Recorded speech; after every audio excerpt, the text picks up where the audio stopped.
Ladies and gentlemen, ATDF Everything in That Shelf presentation.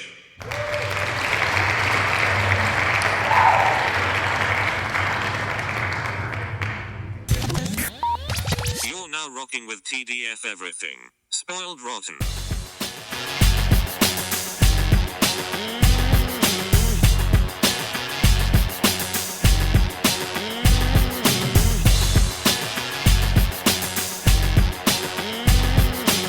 Spoiler alert. Welcome back, everybody. Hey. It's me, Daniel. And it's Ben Spoiled Rotten. on that shelf. Boom. It's a somewhat of a double header today. Yeah. We're first going to talk about Falcon and Winter Soldier for a little bit. Yep. And basically, from this point on, we will be talking about Falcon and Winter Soldier week to week. Mm-hmm. We feel like we missed out on the whole WandaVision train of Mm-hmm. covering it every week. Mm-hmm. But yeah, we'll start off with that. It's not going to be too in-depth, I don't think, but we will dedicate episodes to going deeper. And then, yes, we will be talking about Zack Snyder's Justice League for the rest of the episode. The big entree. It's felt like a while since we've had like a little thing in the beginning and then a bigger thing by an entree size thing. So it's gonna be good times. Return to old times. So if you want to skip over the Falcon and Winter Soldier stuff and just get to the Zack Snyder stuff, I will put time codes in the episode notes. So then you'll be able to do that. All right. Let's get started with Falcon and the Winter Soldier. Well, I'll say this. I don't know if it will be a show that I like better than WandaVision, but I think it is a show that works week to week. Everything about the way they set this up feels like even if I don't know what's going on, like even if they do have some kind of secret plan, I feel like I have enough information to be like, okay, I know what the game of this show is. Like, Bucky has some he's working through his trauma. He's got a list, so that's one thing. And we see him with the father of a man he killed. I'm assuming in a later mission for himself because it looked pretty like it probably could have been in the 90s. I don't know. Like it seems like post Howard Stark, but it does feel like it could be whatever. But he's hanging out with that guy. And then for Falcon, it feels like, like we're going to actually get into racism in the MCU. And so, and that's really interesting to me, like how his sister is constantly like, no, of course, like obviously this isn't going to work. We're not going to get a loan from the bank, stuff like that, which I'll get into more. But and then you've got the Marvel stuff of like, oh, who's going to be Captain America? Like, there's no. I felt like when I messaged you, I was like, I don't feel like it's like, oh, that's cool. They're doing an army show. Like, I wonder what's going to happen next. It's like, no, they've set their intentions, or at least for me to be able to be like, this is what the show will be like.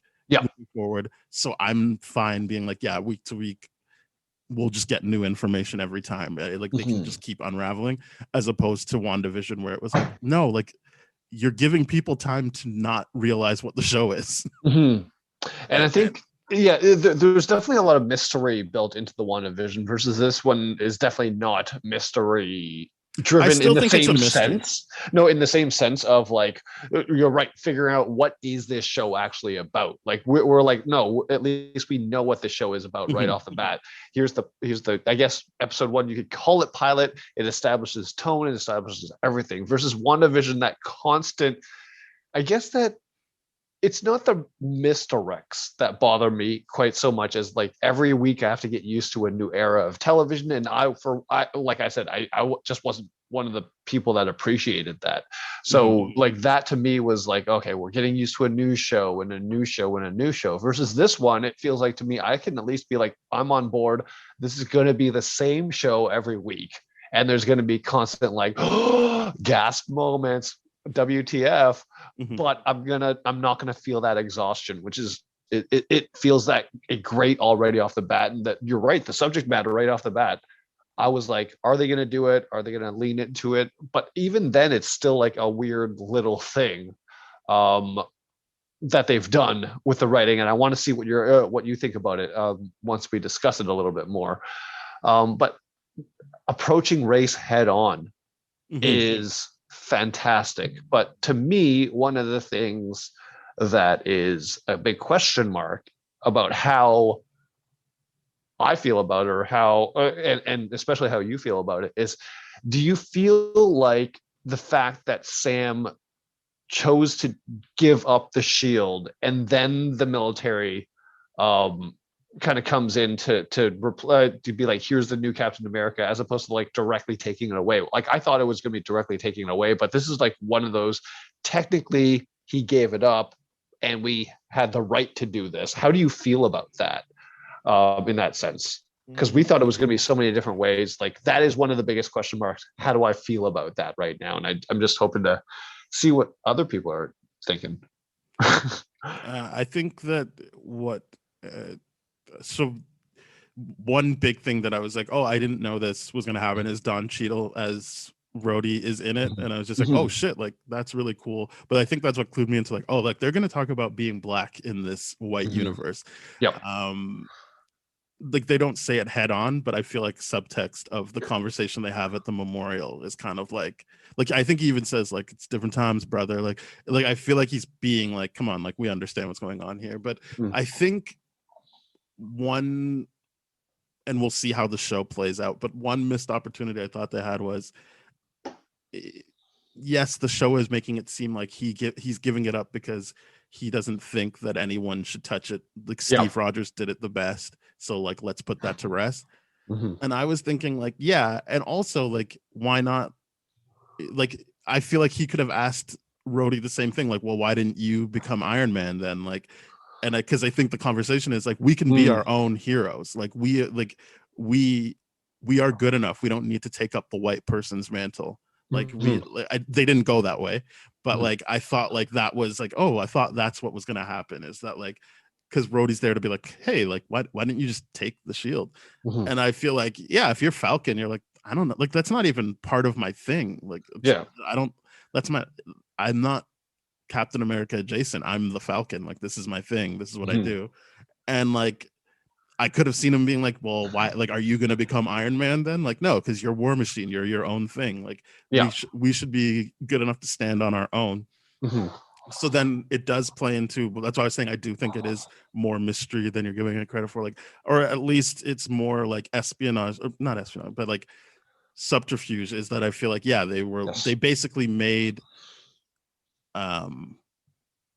Sam feel like maybe Falcon's good enough already, like, and he's being played. So then he does, like, I feel like there is room for me to believe that the government gave him a script, but I do think he did believe, like, yeah, like, let's put Captain America to bed.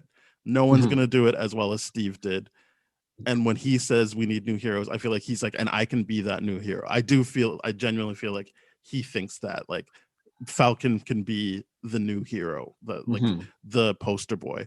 And so then that's fine for the government, because then they'll be like, yeah, no, we brought in a white guy and it's good now. Like, this will work just fine. Yeah, because like they've done it before with like the War Machine rebranding to Iron Patriot.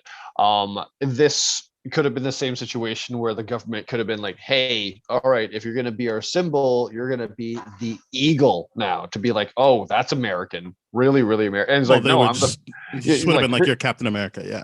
Yeah, you're Captain America, but you're like Captain Eagle or whatever. That's actually kind of cool, Captain Eagle. But either way, and then them being like, okay, if you're gonna do it, you're gonna do it on our terms, write our script and everything like that. And he's like, no, I don't want to do that.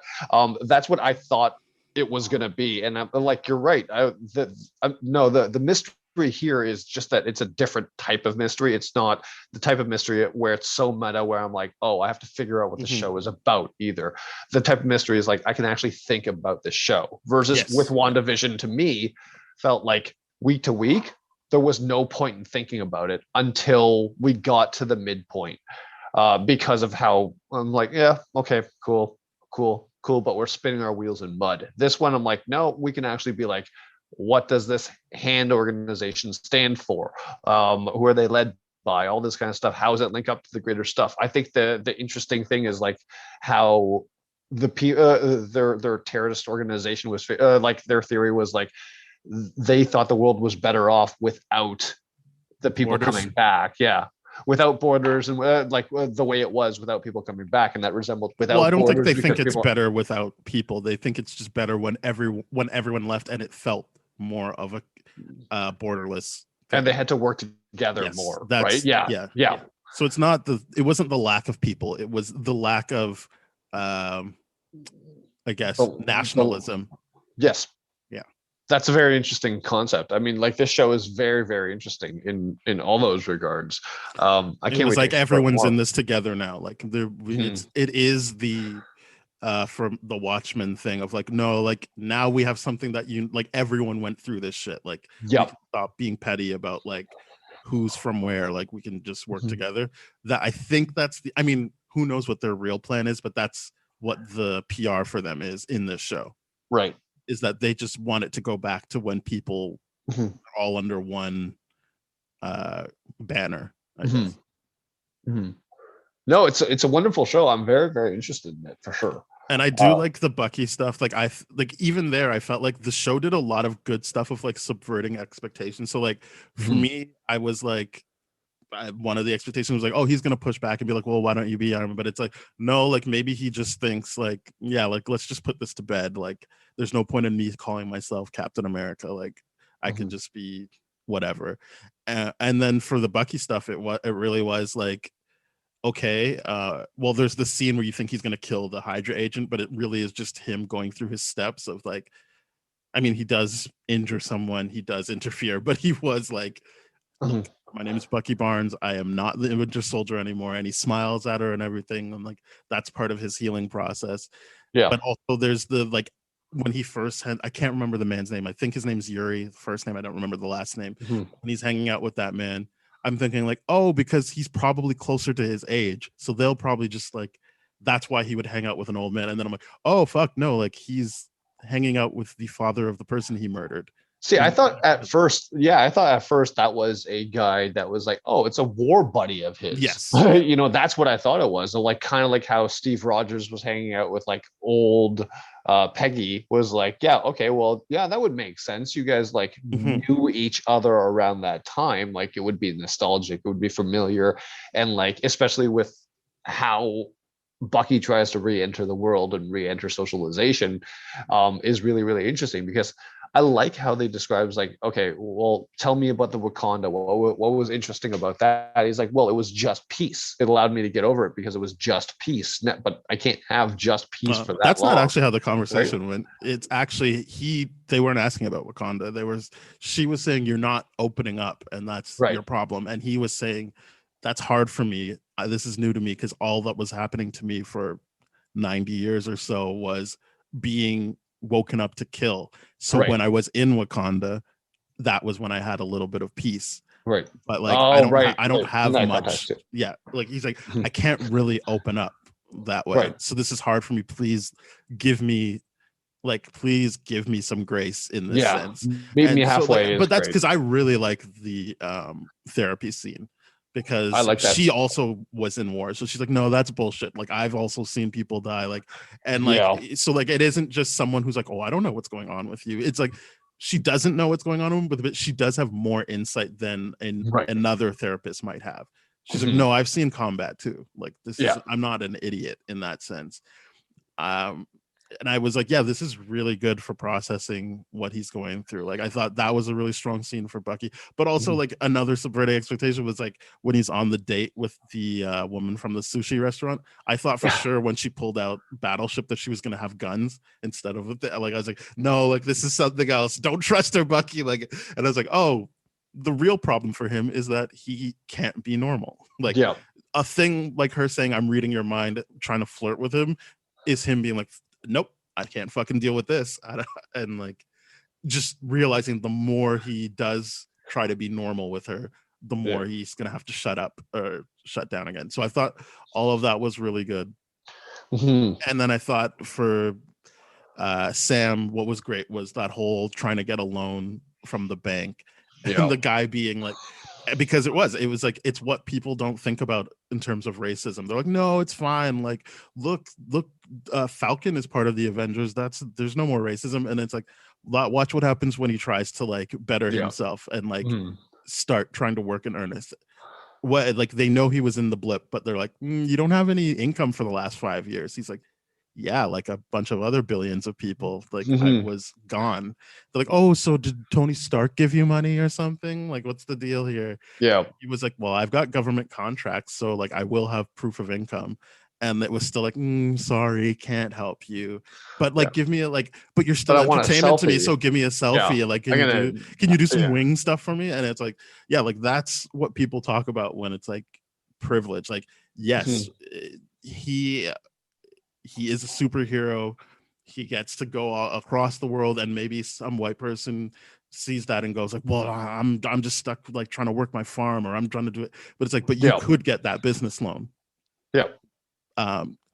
A big famous superstar that people ask for selfies for is Sam Wilson can't. I like that bank scene, that whole bank scene, and in the idea of like it's showing that like privilege even within the superhero kind of world, or like I wouldn't naivety towards everything, because he's been treated so well within the Avengers. Like, listen, this is it's his naivety for sure. Yeah, exactly. But I'm talking about white privilege in terms of like his sister recognizing, like, she's like, oh yeah, funny how with this new world order we're still on the bottom. Like that didn't really help. Like, even though you know why he hasn't had income for the last 5 years, you're still treating it like, don't know, black guy, could you really be able to pay us back, but still entertain us and all that kind of stuff. Yeah, for sure. Like his naivety really shines through in that scene, and it's heartbreaking. It really is. But like to see his sister be like, I've been through this enough. And she's like, stop it. Like, let's just sell the house. And he's like, no, I don't want to, because for him, that's what I like about the show, is that you get, if you didn't know them at all, if you didn't know Falcon and Winter Soldier, Falcon cares about legacy. He cares about his family's legacy. He cares about Steve's legacy. Like, it's all of that is set up in this first episode. You're not going like, well, that was really cool that they committed to this. I wonder what's going to happen in this show. Like, like we haven't even got to Zemo. We haven't even had the two title characters meet yet. But like, you have a good idea of what's going to happen in the show. Even like, I'm being like, if you were naive and you just thought, oh, I guess we're just going to keep watching these two people do things separately, you still like would have a sense of what the show is. And the show does have room to like surprise you later on without you feeling like, well, I don't know. Yeah, I think this was the right way. This was the right show to do week to week. I would still rather everything at once, but at least as someone who understands the business reason why they're doing this, I feel like they created a show that works well week to week for this. I agree. And I like looking back at the WandaVision thing, like that premiere of like the first 2 episodes together. I'm like, looking back at it now, I'm like, if they did just do what the Falcon Winter Soldier did, was just like, no, just we're giving you 1 episode, deal with it. We're not giving you a 2 episode premiere kind of deal. I feel like that 2 episode premiere was more out of necessity, out of like, if you watch the first episode and then have to wait a week, people are legit going to be like, what the hell is this show about? Like, versus this, you're like the same thing for the first 2. I feel like the first 3 is the best. I get the best thing to give. Like, I get that. But you're talking about a dosage standpoint of like, ooh, here's like a dosage of like, at least we can wow them with like the visuals of this. This is like, no, let's let this show purely stand on its writing. This show does the same thing. Like that the canyon scene looks great. Like, I was looking for it to look like a TV show, and I was like, I don't know, man. Like, this looks like better than some movies. No, I get that, but what I meant was the WandaVision had like the I guess the illusion aspect of like how they're moving from week to week, like with the different eras. Is like, ooh, how did they do that, right? And that was purely what they were standing on, because we couldn't tell where the writing was going yet. Versus I disagree this one, that's what they were purely like. Like, I feel like I understand. And I think it's fair that that's how you felt about it. I don't think that's what they're standing on. Fair enough. But I feel like this one is strong enough. I say that knowing that critics got the first 3, we didn't. So they knew what they were trying to do with that first set of episodes. Right. And they knew they weren't standing on, isn't it cool that it looks like a 50s and 60s sitcom? Fair enough. I'm just trying to point out, I feel like this show is stronger from the writing standpoint, just from the first episode alone, us having such a stronger foothold in regards to this is what this show is going to be about. And then it's going to grow on that versus like it's the mystery part with WandaVision. Either way, I'm strapped in, I'm locked and loaded, and I love what's going on here because you're right. The action in this is awesome. It's so awesome. The dogfight aerial scene with Falcon was easily one of the most entertaining things I've seen in a long time. It was really good. Easily. Yeah, that was awesome in so many regards. And just to see GSP kind of come back and have his role and like, you know, all that kind of stuff. I'm like, oh, that's a great way for these kind of characters to kind of keep coming up and over and over and over again. And I'm like, that was genuinely fun. And I guess we should talk about the Flag Smashers now. Yeah, the Flag Smashers. I was thinking we were wrapping up. I'm like, no, we should talk about the Flag Smashers. Yeah. So it looks like they're enhanced. Like they're probably super soldiers. A little bit, yeah. It looks like. I mean, you only see one of them show it off. Like the main guy that steps on Flores's head, or Torres, sorry, steps on Torres's head, which I'm like, I can't believe that didn't kill him. Yeah, like that was very unrealistic to me. I get it because that Torres character, it becomes the Falcon in the comics, but like it's like, why didn't he kill him? Like, what was the point of keeping him alive? Yeah, especially because you obviously you made a choice to not give it your full force. Yeah, that was a weird part where I was like, you kicked him in the head, but you did that. Like you kicked him across the place, but you decided to like take it light on his head. I thought they should have gone with another kind of thing there. Well, that was weird. One thing I will say, I've seen new rock stars talk about it. They think maybe Torres is in on it as well. Maybe he becomes good, but like he might double agent. Like maybe Falcon wins him over by the end of this series, but maybe he's like in on it because it did seem like he was just kind of like, yeah, this is the Flag Smashers. I know everything about them. Like I can just stroll up and be a part of their thing, even though I am technically part of the American like armed forces. And why would they want that?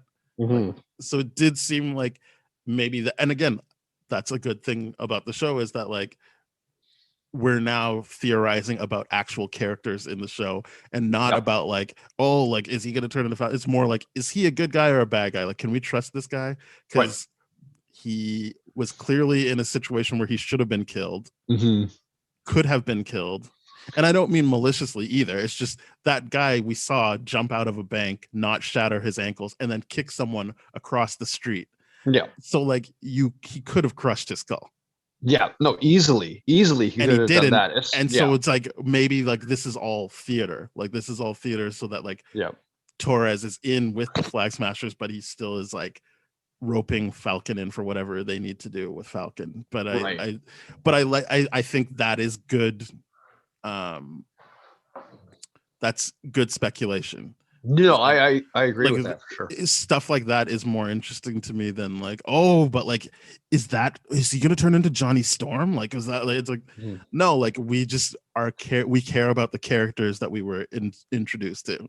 Yeah, no, I agree with that character. I was like, this is gonna be interesting. This is gonna go somewhere because I don't fully trust him. I don't, and I did until I saw the new Rockstar footage. I was just like, oh yeah, maybe I shouldn't have trusted, because I just thought like, oh yeah, that's nice. Sam's got a friend, because clearly Winter Soldier's not talking to him.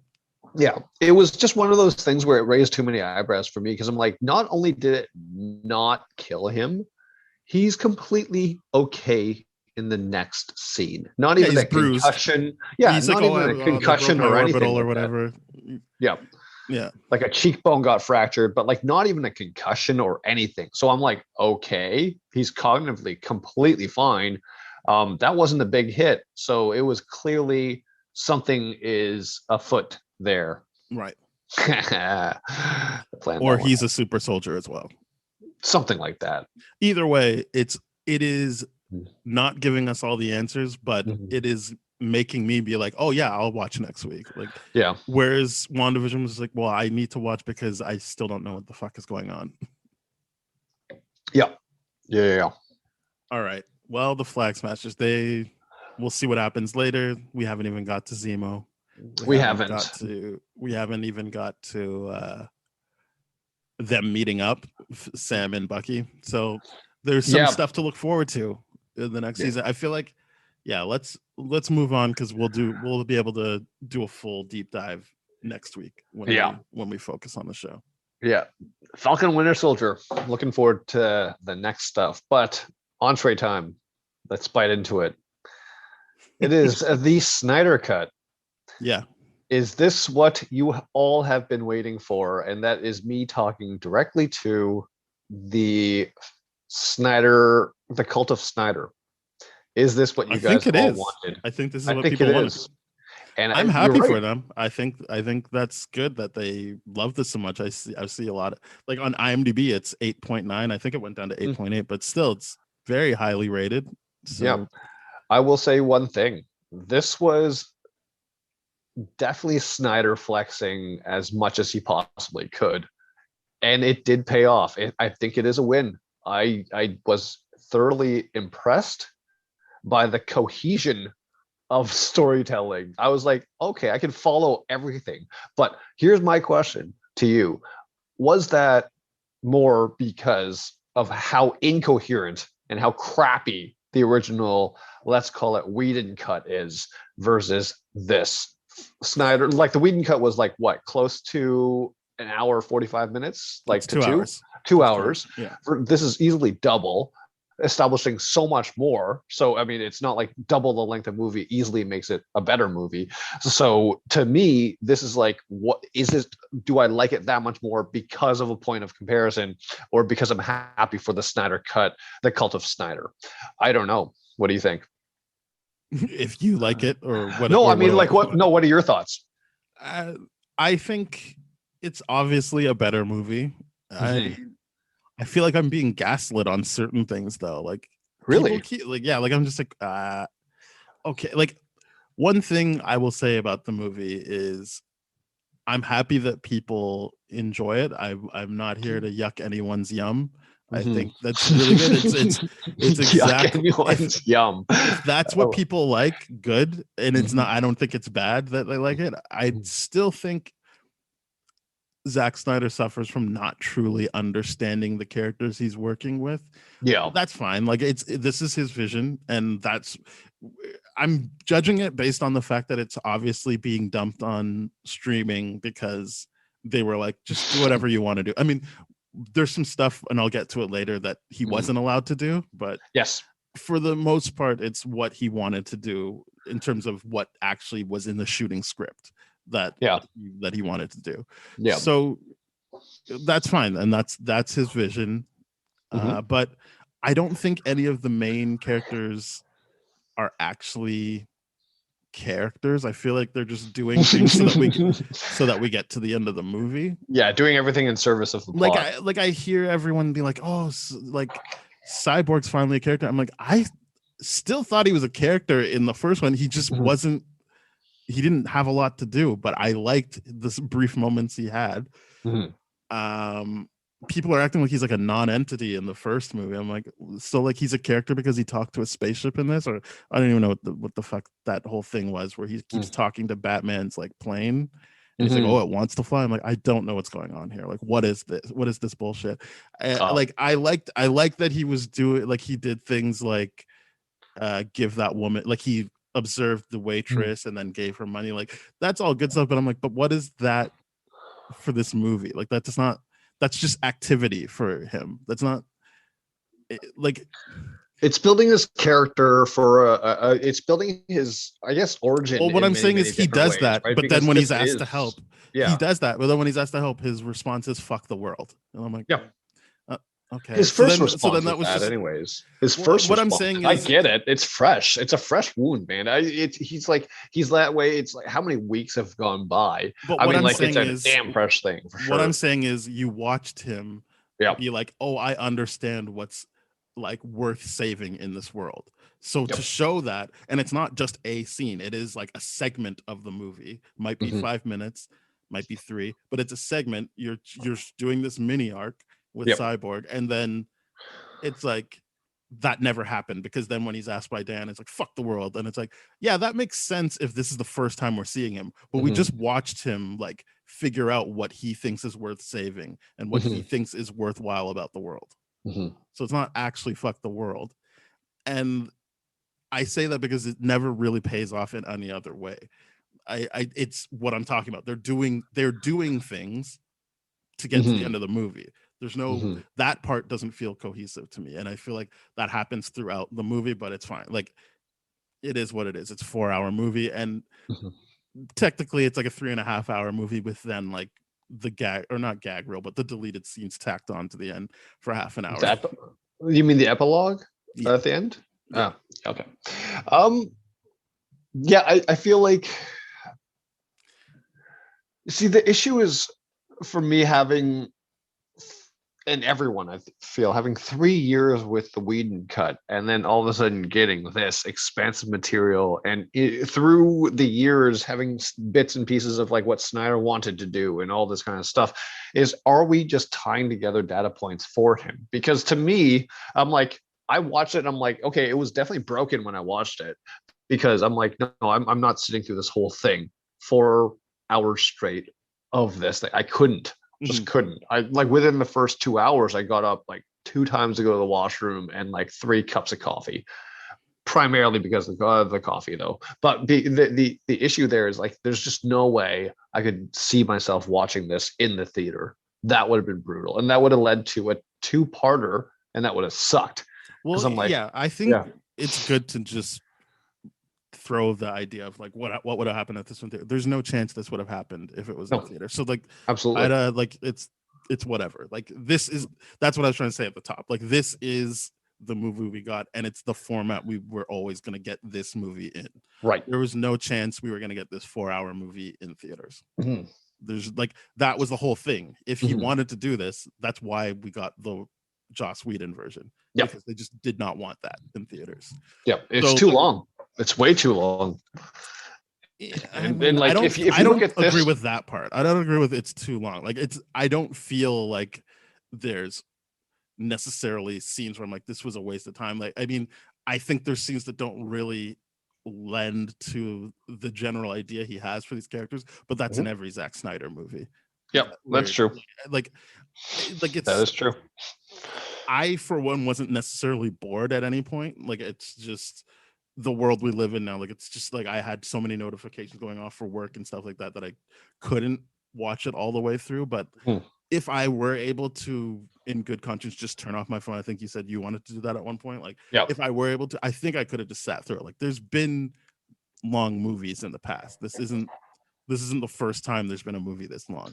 And like, it is subject matter that I like, even if I don't like the way it's being executed, it's stuff I care about. Like, I like these characters, so I would have watched it. That's not the problem. The problem is, I feel like he's still like not leaning into these characters to make me care about them. Like, I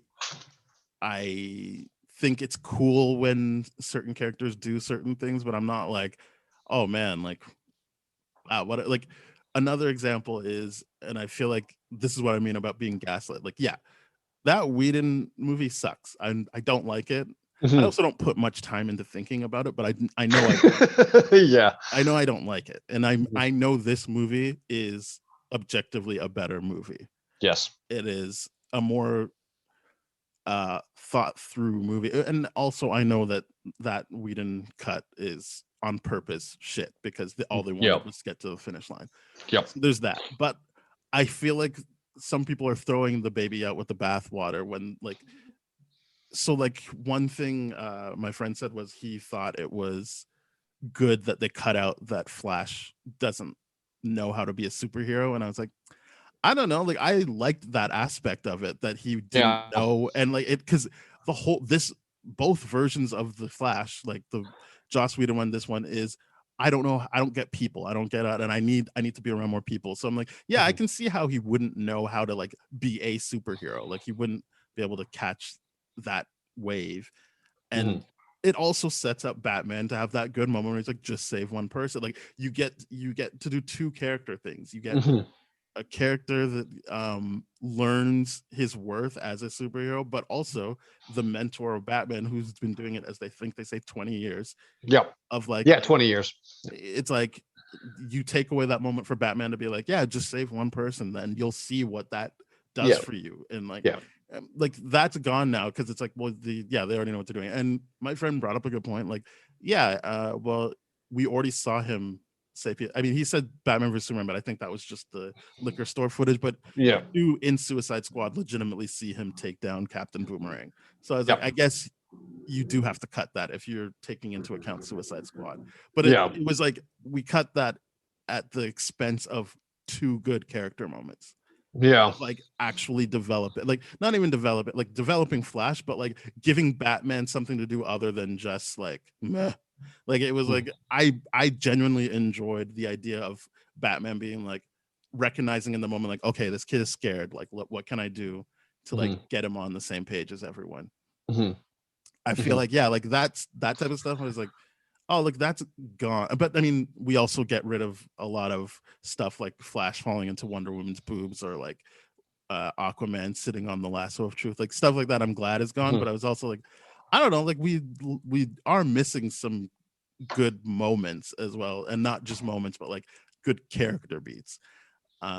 You mean from the Whedon cut? From the Whedon cut, like that, specifically the interplay between Batman and Flash in that moment. I do miss that scene, because that scene is really, really good. That's one of the better Batman moments of the whole thing, because from a going to a Batman that kills, swallowing that bullet, having a Batman that at least is like, okay, like the dialogue he says in this one, but I don't think he says it in the Whedon cut, where he's like, I've spent 20 years keeping everyone apart. Now it's time to bring everyone together.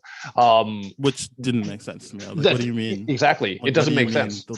You kept people apart. How? Because like, he can't take credit for that. He can't have that dialogue, because it's like I forget which movie. He's like, oh, okay. Where he gives Amanda Waller whatever. Suicide Squad. Yeah. And then he gets the thing where it's like, oh, now I know about these people. Right. That doesn't make any sense. So like there's certain things that definitely do contradict, but I'm like, in that sense, I'm like, okay, well, Snyder's been given the right to do anything he wants. And to me, that meant like, okay, he's going to put dialogue in here that serves his movie rather than make sense of the whole thing. This is clearly a movie where the studio was not involved whatsoever, because the studio would never let this movie come out, in the sense where it's like, no way is a movie like this going to be profitable, having people parked, or theaters even being like 4 hours. Really, dude? 4 hours you're going to do this to us? And that's going to be like, to be humane, you have to put an intermission in there. That would have to make sense. So you're going to have that. You can't charge people more. Otherwise you throw them to pirating, and then it's a business model that wouldn't make sense. So I'm like, to judge this movie versus the Whedon cut is very, very difficult too, because I feel like it's apples and oranges in the same time, where the Whedon cut had to be messed around with by the studio, versus this one had no studio intervention. Objectively, better movie. I just want to finish this up before I forget it. Sorry. The other thing that I feel like people are like, no, it's way better, is like, they're like, the score is so much better on this. I'm like, I don't agree. I genuinely liked that. Like, I know that maybe there's no accounting for taste, but I was just like, this score is so like, it's just, I feel like it's just kind of in there, or it distracts, like whenever Wonder Woman shows up and it's like, ah! And I'm like, what the fuck? And like, his needle drops are shit in this too. Like, I'm like, what is this choir music? Like, what is happening? Like, it all feels like a slog. And then that brings me to my last thing that I want to say. Like, the Flash stuff in this feels like it's interminable. Like, anytime he's using his powers, I'm like, this is so slow. Like, why am I having to sit in this for so long? Like, like when I've seen comparisons of like, even when Bruce Wayne throws the Batarang at him, it's like extra 20 seconds of him looking at the Batarang. Is it really? Yes. Oh shit! I was like, wondering about that. I'm like, this feels like, a lot longer. I'm just like, what? Or like when he saves Iris, and it's like come on, like, let's move through this. Like, I get it. He's slowing down time. We're seeing it like he does, but like, it's not really a function of like storytelling. Like, it's not like later on you realize like, oh man, like I just see things a different way. It's just like, No, it's just that's his power. But now we have to sit here for a minute while he does things. I feel like one of the biggest issues with that is his lack of confidence within that. You know what I mean? That's what bothers me about it, because he's like, I'm confident that I can do this, but while he's activated the speed force, he's like manipulating things, time to slow down. I get that whole thing, but the idea of like, oh, I'm going to even take forever and procrastinate about what I should do in this situation. You know what I mean? It's like, okay, clearly the iris thing, which is, you know, a great scene, but slow as hell, because it's just like it's the whole idea is like, of course you're gonna go save her, but you're taking all this like way of doing it. It's like this really slow, drawn out thing. Just make it like what I like about would have liked is whenever he's like the Flash, not Barry Allen, he would have been more confident, you know what I mean? Just like done random things like in that like security footage where he's like, okay, there's a guy robbing the store. I'm just going to quickly do this. But like during that whole slow down moment, it's just like, this is so slow. It's nothing like, oh, I'm going to make fast decisions while I'm here. It's just a slow down event, and knowing that it was purposely slowed down or extra scenes were put in for more angles or more B-roll, because Snyder is the king of B-roll. I'll give him that. There's so much. It is a really insufferable part, that Flash thing. Yeah, I'm glad you talked about it. You said something, but now I don't remember. I wanted to jump on that idea, but yeah, the when he's burying the Flash, this movie is clearly like they don't have alter egos. They are just they're just Barry, Bruce, Diana.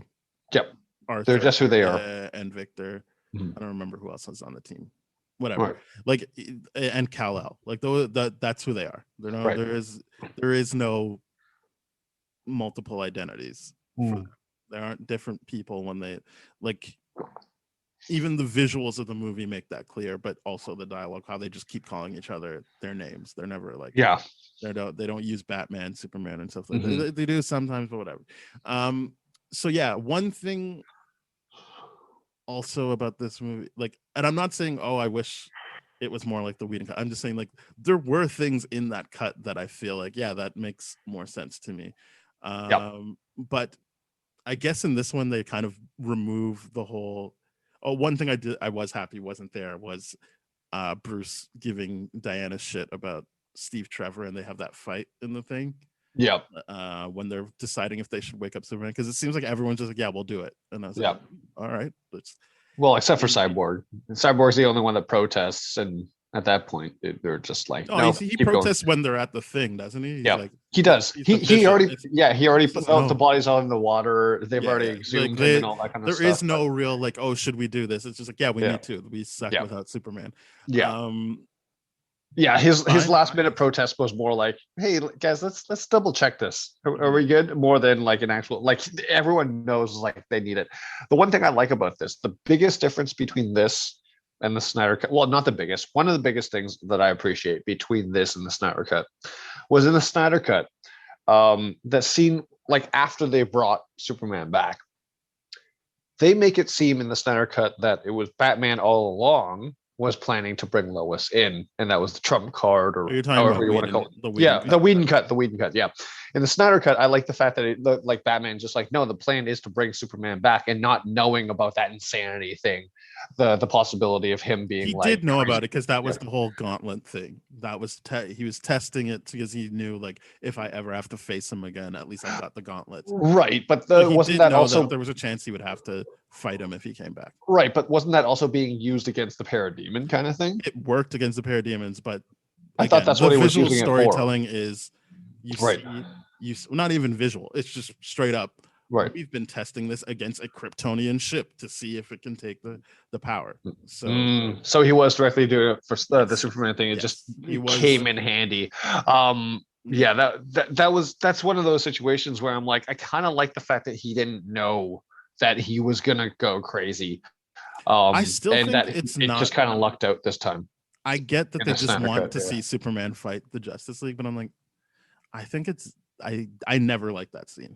I think it's like, especially since I know it's him in the suit pants, but I'm like, it just looks like he's in track pants, and it looks like we're watching rehearsal footage. Like, I don't. That whole scene doesn't make sense in lots of ways. I get agree it. with Like, that. it's like he's there, he's processing, and Yeah. then at least in this version, Mhm. it's you can make the argument that it's more like the fact that Cyborg pulled out a gun on him made him fight. Yep. But like, I'm still like, oh, like, it's such a waste of time for Yeah. me to watch this It's fight. it's a dummy kind of thing to do. And I'm glad he doesn't do the whole "tell me, do you bleed?" Because like, I never understood why they were like, well, if he comes back, he's gonna want to kill you. Because like, they were friends before he died. They not like, he wouldn't come back and be like, "Fuck you, Batman." He'd just be like, "Oh yeah, I'm back." Wasn't the "tell me do you bleed" line in the Batman versus Superman movie only? Not in the No, Justice League? it's in the Whedon thing. It's in the Whedon cut, really? It's a callback because That's Batman dumb. asked him. Yeah, that's Yeah, dumb. Batman I mean, the asked whole him, "Do drive you was. bleed?" And then Superman asked, and I will I hate die on that. this hill. I will die on this hill.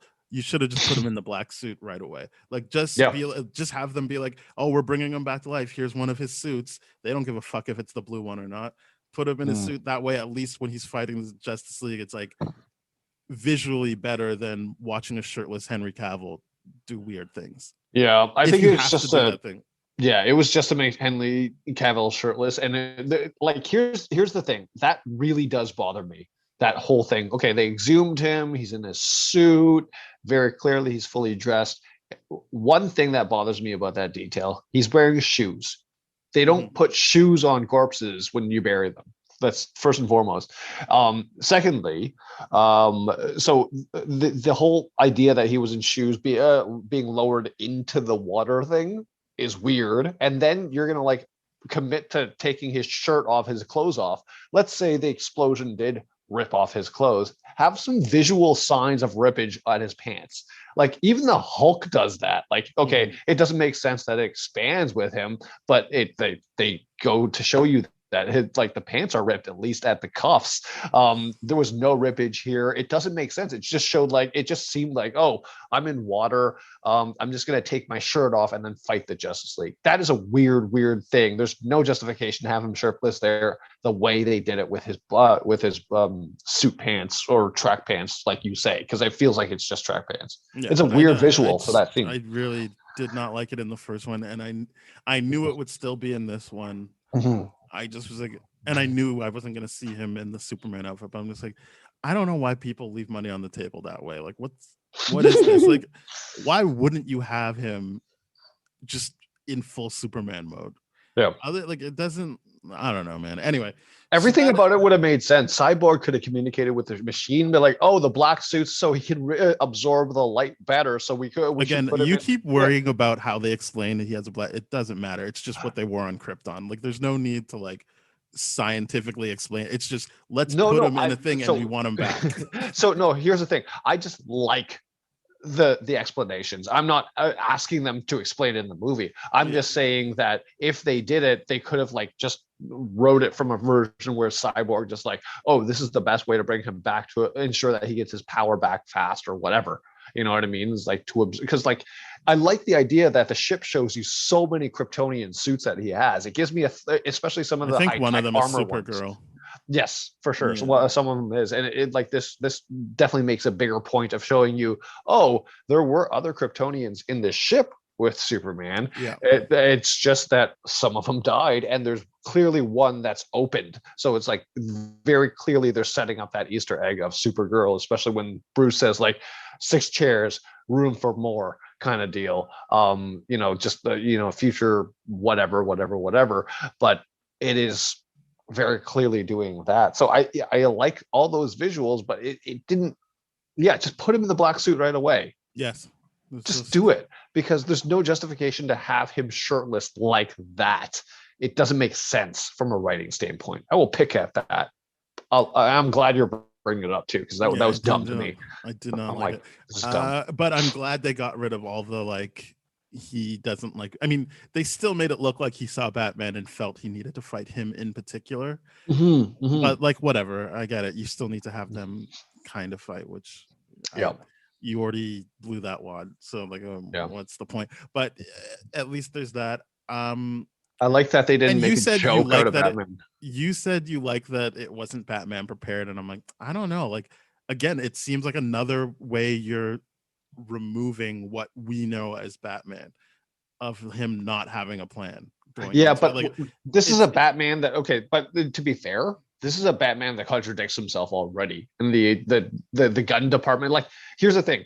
This is a Batman already where I have to suspend my knowledge of a fundamental core principle of Batman in that he doesn't kill. In that final scene, he's just fucking taking headshots all over the place. For someone that doesn't use guns and doesn't kill, he's just really just sniping down people with headshots. yeah, no, but we and, already know like, from Batman vs Superman, he doesn't care about killing anymore. He does kill. Oh, I He get does that. kill. So what I'm saying is, sure, he kills. I don't like. It's But I already mean, happened. like, It's already happening. What I'm saying is, at what point are you not doing Batman anymore if he's not even a tactician anymore? he's not that It's not tactical a in this one, though. no, He's clearly not.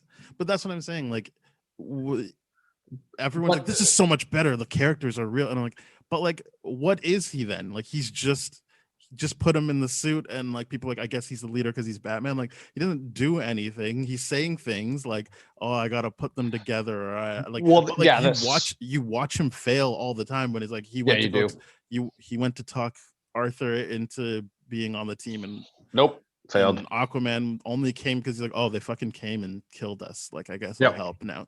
Like, it's not even a Cyborg thing where it was like Diana connected with him, Mhm. and then Cyborg was like, all right, yeah, after a bunch of time of thinking about it, I should help.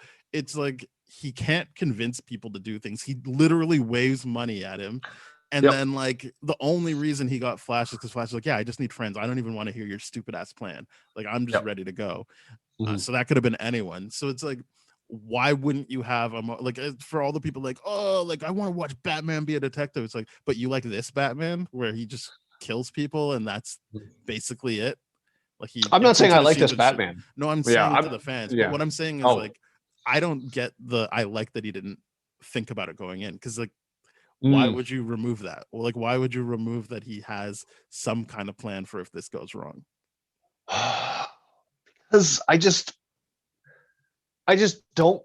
The idea that, like, how could it go wrong from the perspective of, I want to think with that mindset of bringing someone back from the dead. This is knowledge that nobody knew except for just they figured it out, literally talking about the mother boxes and all that kind of stuff. Mm-hmm. Being like, okay, they're bringing him back from the dead. Nobody at any point in time or even had any reason to believe if we bring him back from the dead, he just might go on a murder rampage and try to kill us all. Well, they had that in the Whedon cut. Again, they specifically say, what if this is like Pet Sematary? So like, there is actual dialogue acknowledging that, like, this could be a problem if we bring him back. This movie, they say I do appreciate that a little bit more in the Whedon cut. So that's what I'm saying. Like, I feel like I'm being gaslit right. Of people being you're like, right. oh, like, this is just so much. But I'm like, I don't know. Like, it just seems like there was improvements made in certain spots. Like, I'm just like, I don't like the music in this movie, but like, that's whatever. That's cosmetic. I feel like I like it a little bit. I wouldn't say I like it more, but I just like it. Yeah, I bet you could not hum one note of anything that happened in this. No, I couldn't. But I'm just saying, at least I could. It added to the whole tone to me. It added to that whole I thought atmosphere. It detracted, because I remember that museum scene. I remember loving the drums and the music when the bad guys are walking up. I'm like, oh, like, I'm in a fucking comic book movie. This is great. And then in this one, I was like, oh, it's just kind of like elevator music now. Like, I genuinely feel like it detracted. I feel like it's so subdued now that it doesn't feel as exciting in certain points. Like, even taking out the White Stripes song from when Arthur goes back into the water, I'm like, oh, like, that was kind of like a whatever moment, but it was like, now that we don't even have that song, and it's not because of who makes the song, it's more like the energy of that song. I feel like the air is sucked out of this scene. So what I'm saying is, like, I get that it's a cosmetic thing, but I feel like people are just so happy they got the Snyder cut. They're saying they like things that aren't necessarily better. Oh, I would agree with you on that for sure, including the music. Like, saying, "Oh, I like." It's like, well, you like the movie better, but like, how like a score can work just on its own, and maybe if people sat down with just the score and heard the 4 hours, they would be like, this is a lovely composition. But in the movie, I distinctly remember the music that was in the first movie, and not having it there this time, I'm like, oh, I don't feel like this is an improvement.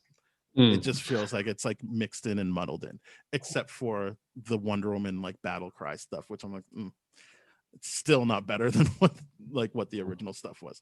But anyway, yeah, I think having Batman be someone who actually thinks this through, you can still have him selfishly be like, I don't care, we need to bring him back, I feel guilty that I got him killed, I want to bring him back just off of that alone. You still like that's his moment of humanity, and then you still bring it back to calculated Batman of like, I'm doing this, but also like I need a backup plan.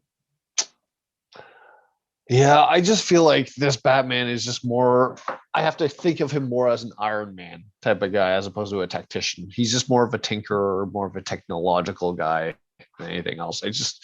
But Iron Man thinks like, just think about Infinity War. I get that.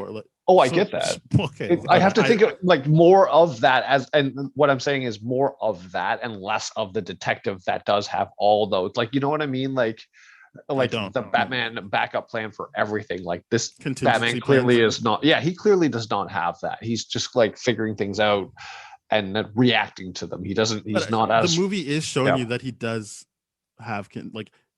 The gauntlet thing is him figuring out what he needs to do to be able to like be in these situations. So no, he's not just you're right though. You're right though. Thinking about it, it's just again, I'm talking about moments that have been removed that showed deeper character. Yeah, you're right though. Here, this is a movie that doesn't make him look as competent as he's looked in the past, even within this own universe, because it's just like the idea of like Bruce being like, I'm gathering a team for a future threat that and then Diana being like, it's already here and all this kind of stuff. Like he's learning with us. Like we're Batman in this movie, and that's why I'm like, I don't know if that works for me. The idea of like we're Batman learning, like from the perspective of we're learning everything with this Batman. To be fair, Diana learned like 10 seconds before she told him. Like we're learning with everybody in this. Yeah, movie. That's true. But like I will say one thing I think they added to Aquaman that I genuinely liked was that he cared about Victor. Like I think the connection of the whole, like we both have dads that we care about to a certain extent, and like there's that moment where he's talking to Flash, like, hey, how's Victor or whatever, like, and it's not to make fun of him, it's not like it's just like I'm genuinely worried about this guy, like we're asking a lot of him, and then when they're like, all right, we're rolling out, he's like, so we're gonna ask this guy to fight with us even though we got his dad killed. That's like I don't like that. And I love that. Like, I think that's some good that's some really good Aquaman stuff, and like because he's not an idiot in this one. Like I know, like if I do feel like this movie sets up the Aquaman movie a bit better, because you're like, all right, he has clearly detailed how he feels about his mom, which does play into his movie.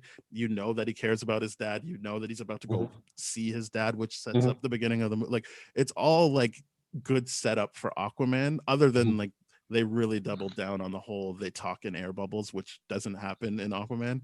But like whatever, that's just different directors' takes. And also they redubbed Mera as British in this, and I was like, I noticed that too. I was like, wait, what? Mera's maybe British they now. so, no, I mean I guess I'm getting confused with the timeline. Obviously she shot it as British, and then I guess by the time Aquaman happened they were like, well, you're not British, so sorry about that. The accent wasn't good enough. We're gonna have an Emma Watson situation, except Emma Watson actually is British. She just overacts, and everyone thinks it's fake. The Aquaman stuff is significantly better in this one. I like the fact that they don't make him look like a brute dumbass, especially when he's not the brute of the team, like Wonder Woman is. Like she's the powerhouse soldier. And Superman's the brute of the team because he basically doesn't talk. They're just like, yeah, we got him back. Now he's going to beat the shit out of Steppenwolf. No, I meant prior to Superman actually being back and all that kind of stuff. So like because in the original like Snyder, I I remember the impression. I'm like, oh, they're just making him look like the dumbass bro that's really really strong, but like there's no room for that because I'm like, Wonder Woman's stronger than Aquaman in this because Wonder Woman has been trained and all this kind of stuff, right? And is the soldier, is the best fighter. I don't know if she's stronger than him. Especially Well, I mean, when they're doing that thing where she's roping Steppenwolf, and then it takes Aquaman jumping in to help her. Like, and I'm not saying that means he's stronger. I'm saying I get the sense that it's like, well, instead of one really strong person, let's have two really strong people. That's fair. That's fair. But yeah, his role in the first one really didn't make a lot of sense other than he was it was just like, oh, he's a strong guy, we need him on the team. This one was like, no, he's emotionally invested in the team too with the cyborg because they're like, stuff. oh, I thought you didn't care, and he's like, I never said that. I wouldn't say he doesn't make sense in the first one. I don't necessarily like think he's better in the first one, but I think in terms of what they needed to accomplish, he makes sense in that movie. That's what I'm saying. Like, I don't think the first one doesn't make sense. It's just flat. Like, it's just a stupid movie. It's true. I think the first, like, even to the point of saying, like, because they needed to set up that whole callback to Do You Bleed, they made a point of being like, hey, Batman, like, you probably shouldn't bring him back because he's probably going to want to kill you if he comes back and he sees you. And also this might be a pet cemetery thing, so he might even want to kill everybody. Like, all of that is set up, and I feel like that all makes sense for that movie they wanted to make. Is it good? Probably not, but it at least makes sense. That's fair. Whereas this one, they didn't want to get into that, so it's not really an issue other than, well, we just want to see Superman fight the Super League. I mean, the Justice League. And I'm like, still, it's not weird. Even in his suit. It's not like, it's just shit to me. I don't like it. I don't care if people are like, oh, it's funny because when Flash is trying to speed around him, he looks at Flash. I'm like, I don't care. I would gladly lose all of that bullshit. Here's another point that I want to make. Okay. If that scene is even more awkward, considering the fact that if Snyder gets his way, we know that Justice League 2 is about the Justice League fighting Superman in that nightmare sequence or the future sequence or whatever, right? Well, it's about avoiding having to fight him. It's about, but we know we're going to get some fight scenes and all that kind of stuff, like flashbacks the same way, kind of like, oh, Doomsday did arrive on Earth once and we did have a League of Heroes, and like that kind of flashback to be able to like, oh, these are the people that did fight them together at one point. No, Darkseid, not Doomsday. Sorry, Darkseid. But to be able to do something like that, right? Yeah.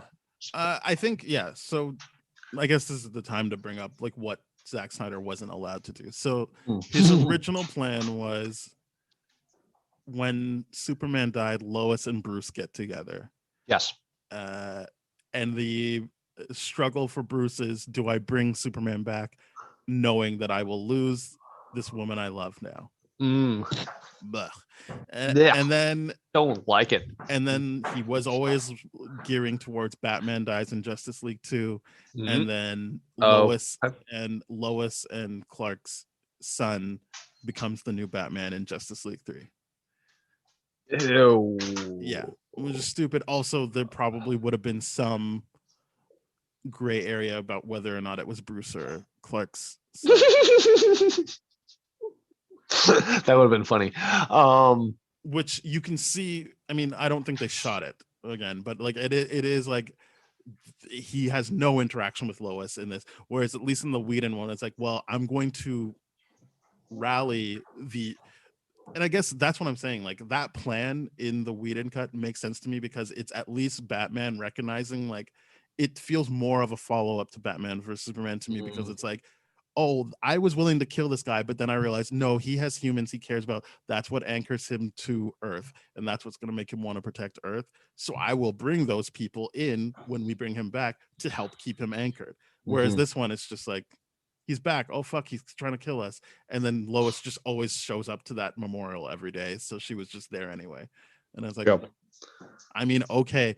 I just think that, you're losing something if it's not like, no, you're right. Now that you help me work through that. You're definitely right that the Whedon cut is stronger in that scene where He definitely has that. I'm saying I planned would out, rather figured out. him not fight him, but I do realize it's at least if we're having that scene, you're giving Batman a chance to be someone who thinks things through. Yeah, you're absolutely right. And you're calling back the to Whedon the cut is a other little bit stuff. better for that, because the only thing I didn't like about the Whedon cut is that scene where he's like, after he, Superman takes off, like you see that scene where Batman's just like on the ground rolling. Mhm. Yeah, something's definitely bleeding now. Yeah, Yeah. no, I don't like any of that. What I'm Yeah. saying is it helps actually track all three movies. There's Yes. first movie, Man of Steel, where it's like Mhm. it's his mom that helps him focus, because they even go back to him seeing people the way he did before his mom was like, just focus on me. Mhm. And so like the visual cue is already there. Mhm. And I've always thought it was a mistake that he doesn't bring the mom as well, but whatever. Mhm. But it's like, so you have that visual cue of, oh, this is how he's seeing the world again. Fuck, like this could go wrong.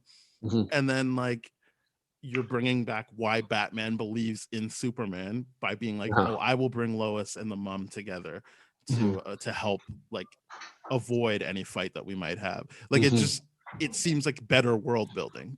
No, you're right. That is better. I just like that scene a little bit better just because Snyder chose not to have the Batman rolling around thing. Yeah. There's also a couple of more like the things that I appreciate that aren't there, and I'm just going to bring this up real quick just because it does need to be further discussed. But like the lasso of truth thing, but there is another thing that he does in this movie that I really, really appreciate, and that is in the beginning, the Whedon cut.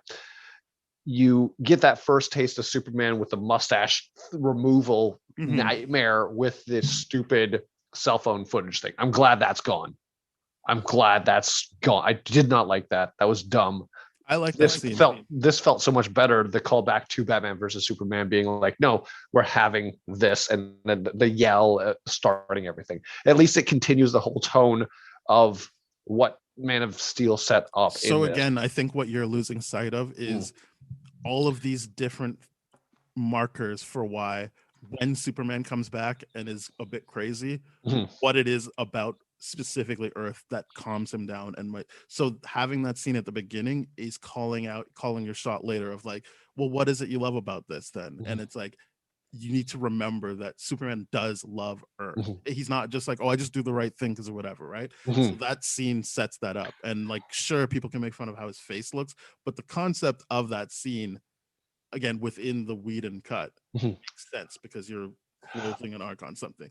To be fair, I'm not saying that it doesn't make sense. I'm just saying I'm glad it's gone because of the visuals. I'm just saying I like I prefer that it's gone. I didn't like that scene.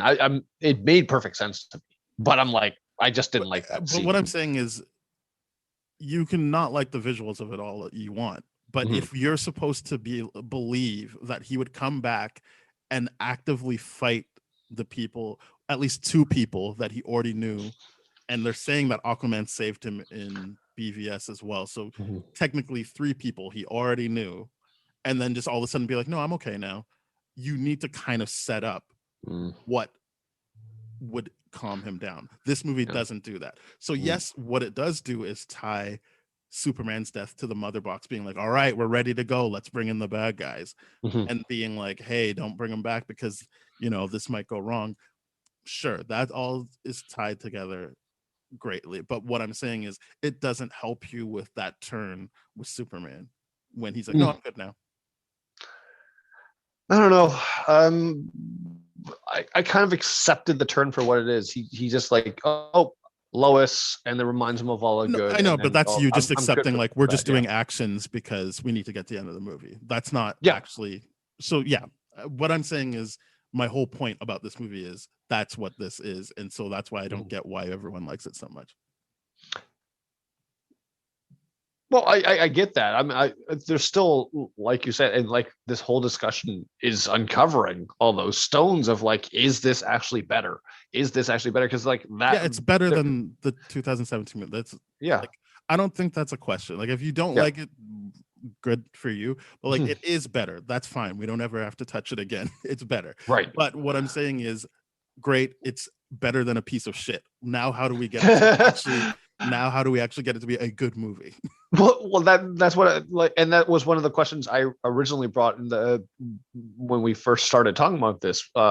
This entree is the idea of like, do I like it that much more because it's better than what it's compared to the predecessor, which is not saying like anything, like anything at this point in this context of still being relatively locked down and having no new theaters, no new movies, and all that kind of stuff. To have a doubleheader compete with Falcon and Winter Soldier that day, there was everything being like, we can still be overhyped for it because of the lack of content that we're getting. Do those variables all factor into how this movie is being seen? And I think that needs to be considered, because yes, this is objectively a better movie, and I really kind of want to push back on calling it a movie too, because it's not fair that we're comparing it to the very, very heavily influenced studio cut of Whedon and what we got there compared to what this is, where it's like, Snyder, go crazy within these limits. That's it. Just go crazy within these limits and just do what you want to do. Well, from HBO, no, because right? The only thing he filmed that's new is the last scene with Joker, so it is just footage he already had. I don't know what you mean by like go crazy within these limits. It's just, yeah, you can put it out the way you want it to. No, I mean, okay, yes, you could put it out the way you wanted to, but like what I mean by that is like, no studio would have allowed him to put this out as a theatrical cut.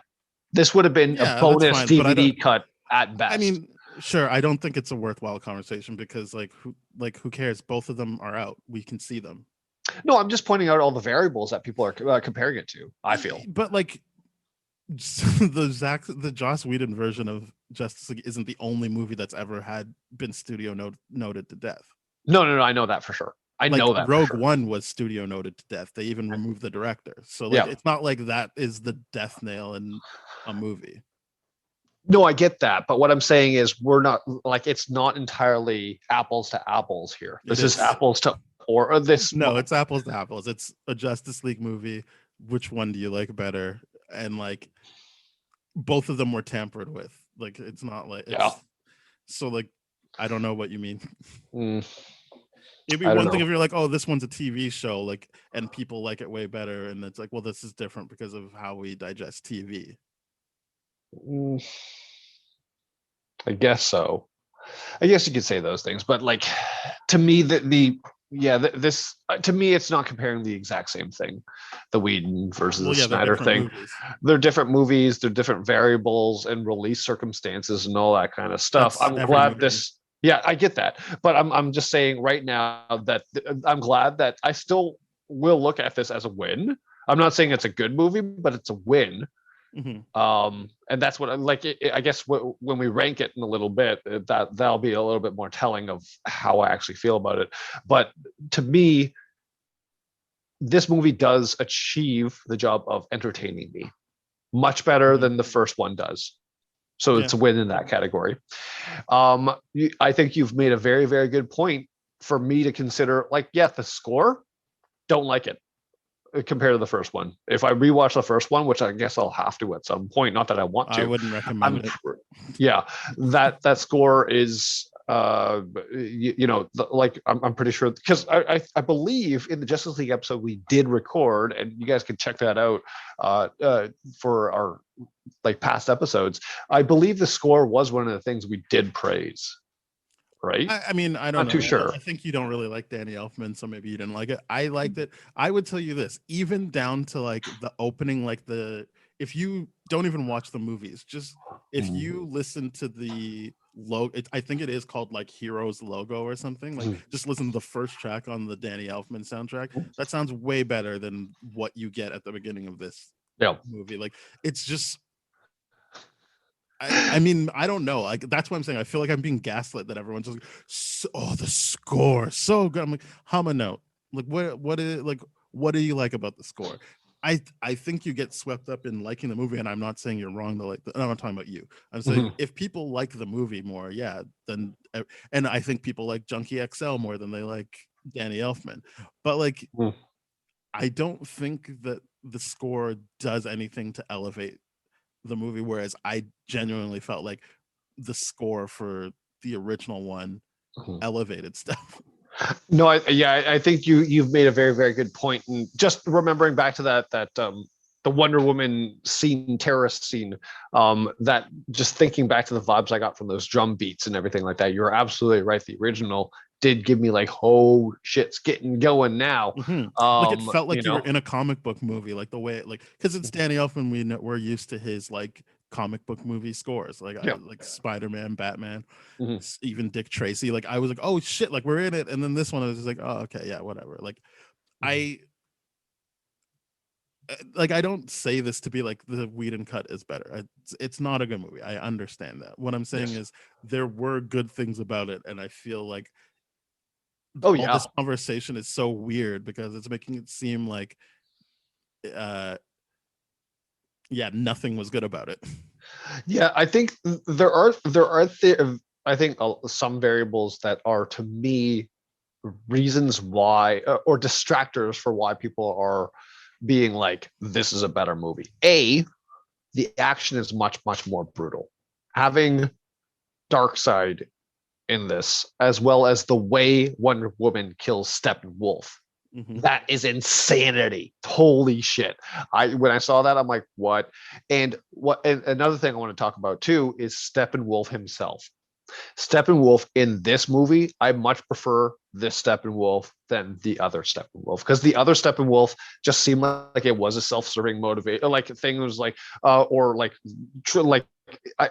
it was a weird obsession thing where he just kept saying, "Oh, mother, weird, like weirdness." Here, it's just made sense to me, where it's like, "Oh, you betrayed Darkseid once, you're trying to get back in good favor," kind of deal. And I really like all that kind of stuff with Darkseid, and even like the Squire, where it's like, I told you he would fail. Desaad, where he's like, I told you he was gonna fail. Like how Steppenwolf is like like a bigger threat here. There's so many things about Steppenwolf here that I'm like, this is actually, I feel like this is an actual threat. He's a dumb villain sometimes, but and that's why he's seen that way, I guess, from Darkseid. But it's very, very interesting. I guess this is another moment where I feel like I'm being gaslit. I don't think he's a threat at all. The threat is Darkseid, and the movie even undercuts that by being like, oh fuck, what if we get to the world where Superman loses Lois and then turns on us? So like at no point am I like worried about Steppenwolf. It's everything is about like, well, either Darkseid's gonna come or Superman's gonna try and kill us all. Who cares about Steppenwolf? Like, sure, now I know why he's doing what he's doing, but it doesn't make him a better villain. It doesn't make him a more interesting character. I felt like he's just as inconsequential in this as he was in the other one. He's just going around doing more. He's got more activity. But it's like, again, is that better? Like, it's just, that's a good point. I see him more, but at no point is this movie making a case for you should be worried about Steppenwolf. Fair enough. Okay, fair enough. He's not a bigger threat, but what I will say is I do like the writing around him so much more in this. The writing around him is so much better. I mean, it's just taking away that weird mother obsession, being like, no, I'm just trying to get back in this good favor. In Darkseid's good favor, to me, was just so much better. In both, he's just trying to get back to what he used to know. Like in one, he's fallen and he sees the mother boxes as home, and in the other one, it's you just visually see Darkseid, and he's like, oh, that's where I want to go back. So like, I also really see. Fair enough, but I also like that moment where they're like, where Steppenwolf was like, oh my god, I found it, I found the anti-life equation, and then even like the Squire and like Darkseid, they're like, are you sure? Are you sure? It seems like it comes from this like this kind of place where it's like, you've screwed up before. Like, you've screwed up before, and like, are you sure you found it? Like, don't joke about this. Like, be real. I think that that's moment. Probably what doesn't work for me, is I didn't see what he did to screw him over. So it's just dialogue. Yeah, I would have liked that for too. me. So for me, I'm like, either way, he's doing things for reasons I never really get to fully. Like, I understand you told me he screwed over Darkseid, but like, I don't have any clue as to whether or not he genuinely wants to please Darkseid, or if it's just I just need to get back in his good grace, I'll still fuck him over. Like he's just a nothing thing to me. Like it's also weird too, because it's like, well, you betrayed Darkseid, but Darkseid's letting you live. Yeah, like it's that's weird a line too, of right? dialogue that I feel like I don't think he's better. It's basically my thing. It's just like, I don't know. Like, there's still questions. Like, why would you still be allowed to be alive if you betrayed him? And no, you're absolutely right. Like, and you're his family, and you still betrayed him. And it's like, is that why he got to stay alive? It doesn't seem like that's a Darkseid move to be like, well, I'll keep you alive because you're family. It's like, it seems like he would just kill you, like, or like put you in some sort of torturous. If you're afraid of him enough, right? Like, if this is what I'm saying, you like, I know you backtracked on it, but like, if he's a bigger threat, like, you still know that Darkseid is the bigger, like, is the big deal here. And also, this movie makes it clear that like it is nothing to Superman to beat the shit out of him. That's true. He's like they don't even spend any time with him being able to do anything to Superman. He initially tries to axe him, and then it's like, oh, I guess that's not going to work. And then from that point on, he's gone. So it's like, I don't like. The movie didn't make him better to me. The movie is that's fair. Like, it just gave him more to do. It's like, oh, now I know why he's doing what he's doing, but I didn't feel like I didn't know why he was doing what he was doing in the first movie. It's just maybe this is a more palatable explanation. Okay. Yeah, no, and it's a more palatable portrayal as well without the mother obsession. Plus, like, visually, he does look cooler. Like that one scene where he's like in Themyscira. Like I gotta say, like, I guess I don't think so, but sure. Well, I just like it more. Like I just like that one scene in Themyscira where he's got all the arrows in him. He just does that flex thing, and they all like shake off him. I just like, okay, he looks cooler. He looks like more of a threat. The visuals are a little bit better, but Snyder had time to tinker around with that, right? And all this kind of stuff. But you're right. It's whether or not he's actually better, I have to think more about it, because I think I was just deceived by the glitz and glamour of there's just more for him to do. And that's really it. There's more for a lot of characters to do, and you're just like, okay. Is more better. You're right. Is more better. And it's not, and I don't mean like, sure, yeah, if you spend more time with characters you care about, but I don't care about any of these characters. Yeah. I think one thing I'm very, very curious to talk about, and let's talk about the epilogue stuff. What's going on before the epilogue? The epilogue, there's the Martian Manhunter scene where he talks to Lois as Martha Kent, and he's like, "The world needs Lois too," and I'm like, "Why aren't you joining?" why aren't you part of this? What the hell? Like, it just seemed like okay. Like, I knew that was gonna happen. That was already spoiled for me beforehand, and I'm like, wow, they're really letting this conversation go a long time, considering that's not even the mom. So if Lois ever talked to her later in the movie, she'd be like, I don't know what the fuck you're talking about. Yeah, like, that's gonna be a real weird moment. This is a lot of stuff going on for him to just be like, nah, that was how I brought her back in the, because I was thinking, if you're gonna do that, you need to have more scenes of Martian Manhunter going around affecting what's going on. I agree. I definitely, they need more scenes of Martian Manhunter. That scene was so weird to me, because it was like, okay, you're manipulating Lois to get back in the game, but I think Lois would have considered that to be reporting, not not doing the thing that she does, not actually being basically a superhero. It's like, oh, I was going to take this week off from going to visit the thing. It's like, no, I guess I will visit, and then that was his contribution. Yeah, that's we get to the dumb. Epilogue. It's dumb. We get to the epilogue, but it's like, I don't know, like, sure. It just seems like you put him there and you just didn't use him properly. No, I would agree. You would have been like, I would agree, like, in the idea of like, you care enough to manipulate Lois to get involved, to get like, assuming to get Superman to not go crazy and kill everyone. Like, that's my assumption. So you do care about this planet. You're also a military person, so you do care about this planet, or at least you're really good at doing the job, or whatever it is. And then the final where we get to the epilogue, where he says to Bruce, where he's like you, I found a reason to start caring and to invest in this world. I'm a part of it, and all this kind of stuff. I just call it like that. It just like, there's so much dialogue in that I'm like, that doesn't make sense. You do care. You just, why didn't you just get on the team in the first? Like, that's how I felt like the entire time. I'm like, some people said this is dumb. Like, he wasn't a solo hero because and this is what I like about adhering to the Zack Snyder, like what set up in Man of Steel is he's like, well, they fucking hate Superman and he's a white guy. That he reads as a white human. So if I were to ever like go flying around as a green, red-eyed like Martian, I guess that wouldn't work. But I feel like you're right. He still should have been trying to join the team. Yeah. But it is like I get why he wouldn't have been doing things on his own later. But I feel like if you're setting up the whole like Batman talked to Aquaman and he got shut down. Wonder Woman initially gets shut down by Cyborg. You have you have Martian Manhunter go back and like revisit those characters in whatever way or whatever form he needs to take to get them back on the thing. And then I feel like at least that's kind of a magical Negro role, but at least it's like, hey, look, like he brought them together, like he united the team. He got them together. It's like, I don't know, that just seemed like great. It's a weird thing. Like honestly, that Martian Manhunter, like Martha Kent scene was just so weird to me because I'm like, what is your motivation here? Because and then why is the epilogue contradicting this? You care enough, like the dialogue that he gives, it kind of is like, oh, sorry for not fighting, but now I will. It's weird. It's so weird because it's like, you, what the hell?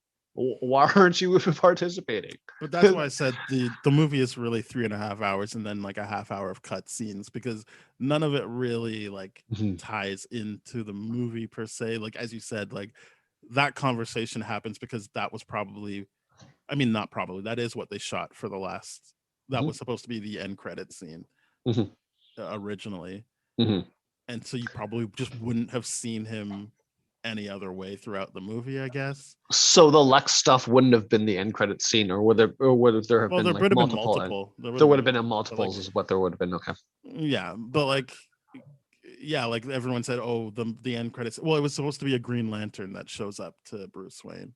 Oh, okay. It's better that it's Martian Manhunter because why would a Green Lantern show up and be like, I don't know, can you give this ring to someone? Not you, but someone else. So I think this was a smarter way of like Zack thinking like, oh well, I'll just make it the Martian Manhunter instead. This makes more sense than Green Lantern from the perspective of Green Lantern itself is like responsible for the Earth and the quadrant, right? Like that. Like, well, no, like from a police, space police kind of standpoint. Not Abensur. Who's the other one? It would have been like a dying Green Lantern, not. It wouldn't have been like Hal Jordan or something.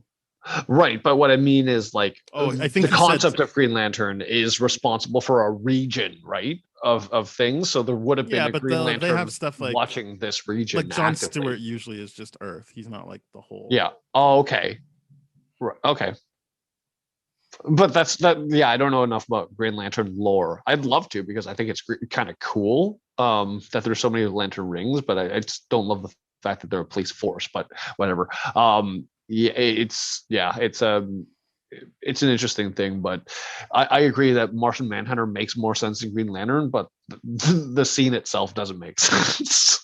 The scene that preceded it, the final scene is fine. I don't have a problem with the final scene because I don't really see it as this is continuing from when you saw him before. I think it's just supposed to be like, yeah, like we did a Martian Manhunter scene. Here you go, watch it. I don't know what else happens in the epilogue other than that. The Joker stuff. That's what I'm saying. Like I only know that stuff. I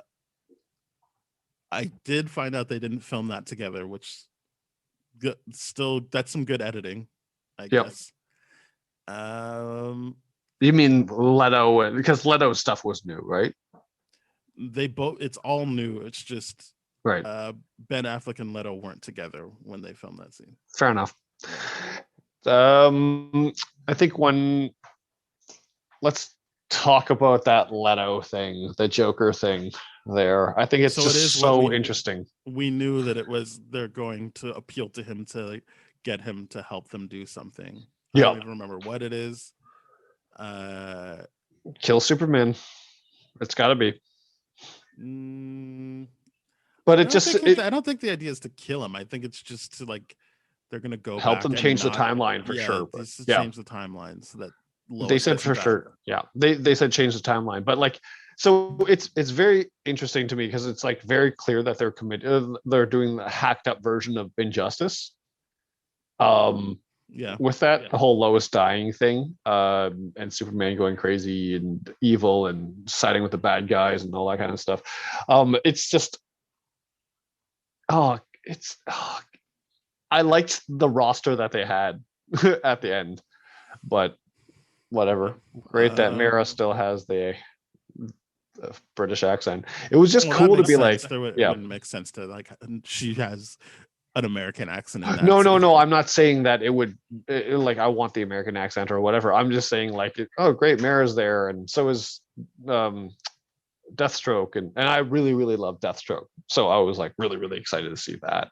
But they still haven't used him to do anything. He's just there, which is fine. Like, and I like that they changed the dialogue for when he meets up with Lex. Yeah, and it's just like like let's just kill Batman. He's Bruce Wayne. Fair enough.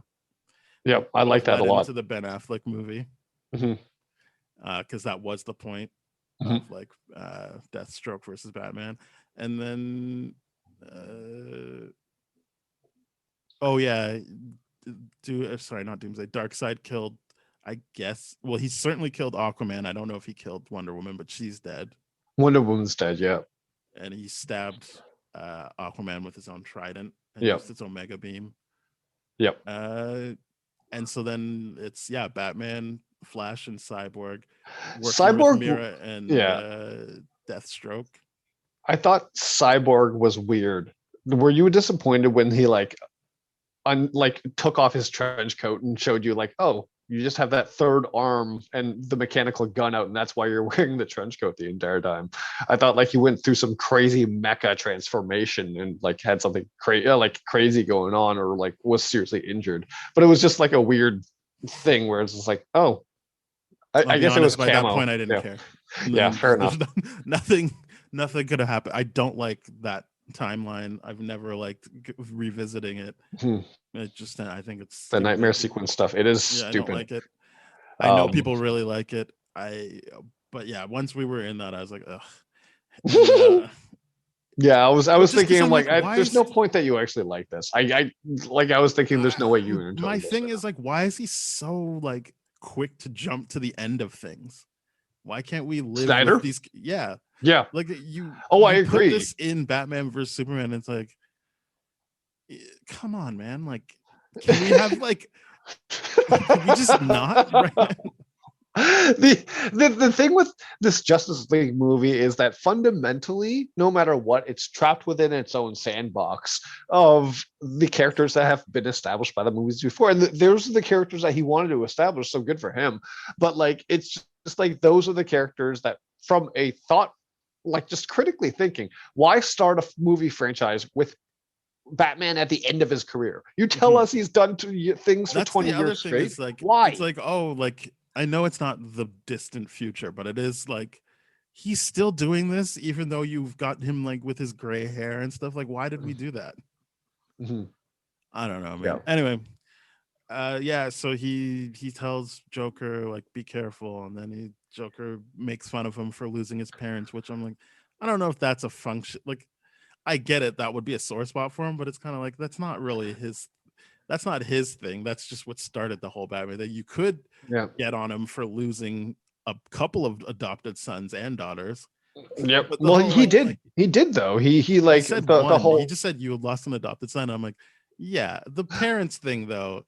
Yeah. That's kind of like Oh, like he's doing low blows all over the place for sure. Like he's doing like, oh, you let her die. You did this. You did this. And I did like the idea of like, I'm just curious, Batman. It's like, how many timelines have you explored but didn't entertain the one where you die? Kind of. I think that's fair. That's not what he was saying. He was saying. I mean, it doesn't matter what it was the actual line, but what he's saying is you've created all these things because you don't just have the. It's the Steve Trevor thing. It's like you don't have the like cojones to just jump on the bomb and take it yourself. You keep trying to work it out. That's what he meant. Right. Yeah, he's like, you could end this, but you won't, and you just keep creating these new timelines instead of just fucking jumping on the grenade. Right.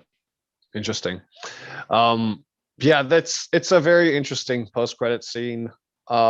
Here's my question to you. $1 million question.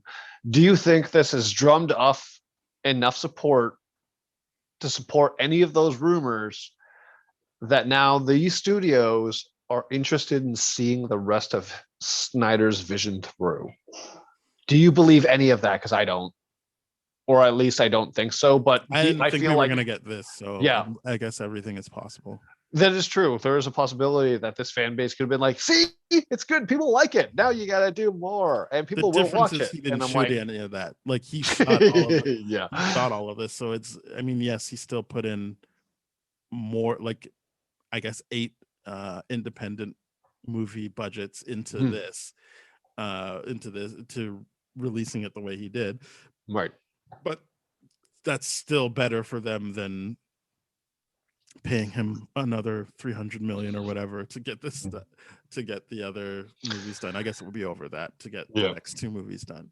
Yeah. But I don't know. I feel like anything is possible. I shouldn't say everything. Anything's possible.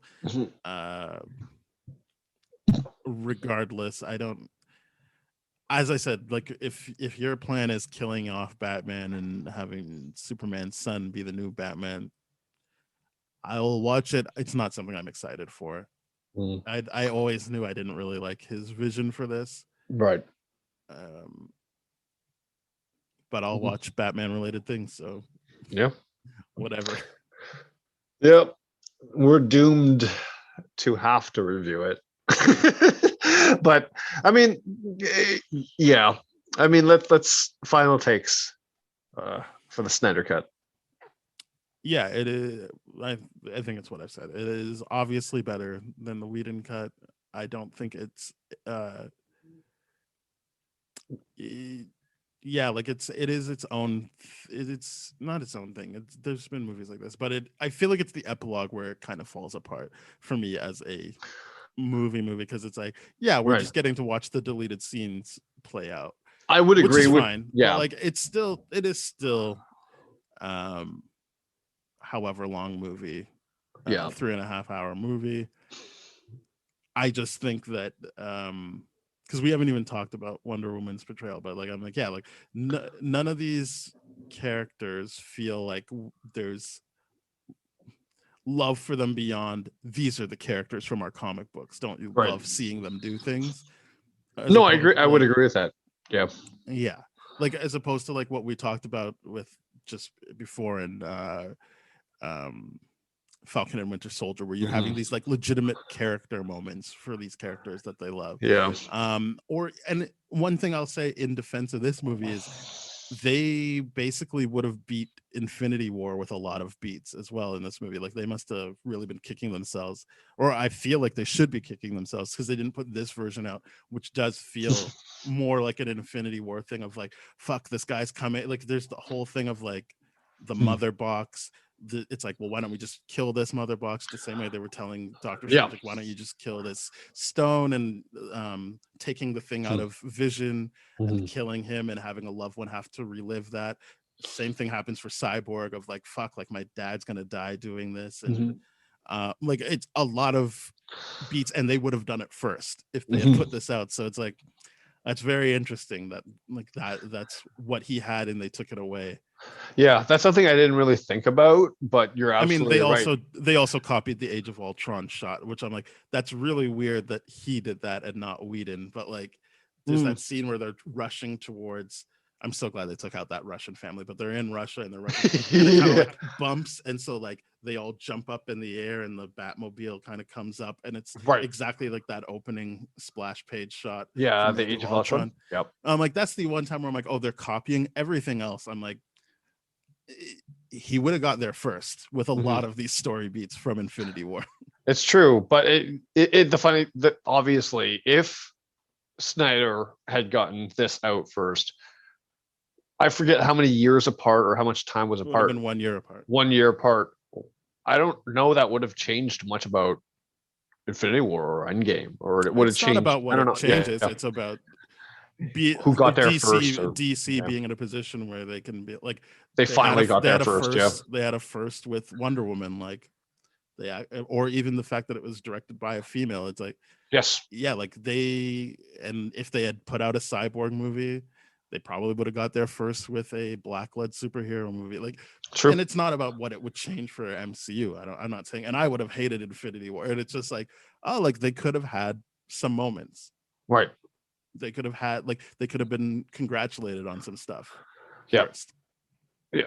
I feel like you're right about that. Is this movie doesn't fundamentally give us the characters that we love. It gives us the aspects or the characteristics of the characters that we love. It's like, hey, you guys like this about this character, so Mostly here it is. Superman. A lot of like, it. Yeah. I feel like lot Superman of gets sure. to be like, it's like, yeah, this is the powerhouse you wanted, right? Like, yeah. There's no fucking with him. Yeah, especially like for with someone Batman, that's I'm not... like, I don't think anyone is like, yeah, I'm so glad he's shooting, as you said, like doing headshots, and like, it's like, it's No so one's disappointing happy that with when that. they get to that thing, he's not like even throwing projectiles is different than being like, oh, his first thing is he pulls out a gun and starts shooting, and then he runs to like the gun station to shoot some more. And it's like, oh, okay. And again, as I said, we already knew that from Batman vs Superman. They've already said he's past the no kill rule, so I don't like. It's not like I'm like, how could they do it? It's like, yeah, I get it. This is your take on Batman. Yeah. It's just more the look, I guess, of him, because they don't even give him a warehouse type fight like he got him BVS. It's everything feels stripped away in that sense. And as I've already brought up 2 moments where I'm like, they also stripped away character moments for him, not even just like, oh, he can fight well. No, you're absolutely right. They give Batman the shaft in this a lot. They're just like, here are some cool things that you like about Batman, like the Batmobile, because I'm like, this probably would be my favorite Batmobile. No, I would say that. I don't like it, but like I think you're right. Like they did lean into, he does machines, and it's like, I guess he's the tech guy, and like, and I've also heard people say that this is the best Alfred, and I'm like, I mean, it's certainly the Alfred that's got to meet the most superheroes. Yes, that is true. That's a thing I get. Like, I like Team Michael Caine. Yeah, Michael Caine's the best Alfred. Team like, Michael Caine. I did really like his relationship with Wonder Woman, though. Like, I did like she's like, hey, Alfred, like, and like it's someone she comes back, or when he's like telling her how to make the tea. I really enjoyed that scene. Want some? He's like, no, but no. But do please do it this way. It's like, because my very, very British mannerisms. He's a great Alfred. You have to do it. He's great at doing it. But he's not. He's not the best. No, we haven't seen, we don't get enough emotional moments with him, and that's what Michael Caine does. He gives us the emotional beats of Alfred, and that's also what we need. I guess he does have a relationship with this Batman, but like Michael Caine and Christian Bale just had something special together. Like, I agree. Yeah, they had Christopher Nolan. No, I'm talking about them. I'm joking. No, I'm joking. I'm just purely joking about that. No, but this Alfred is fun to watch. I certainly like him. I don't dislike him, but he's not the best Alfred.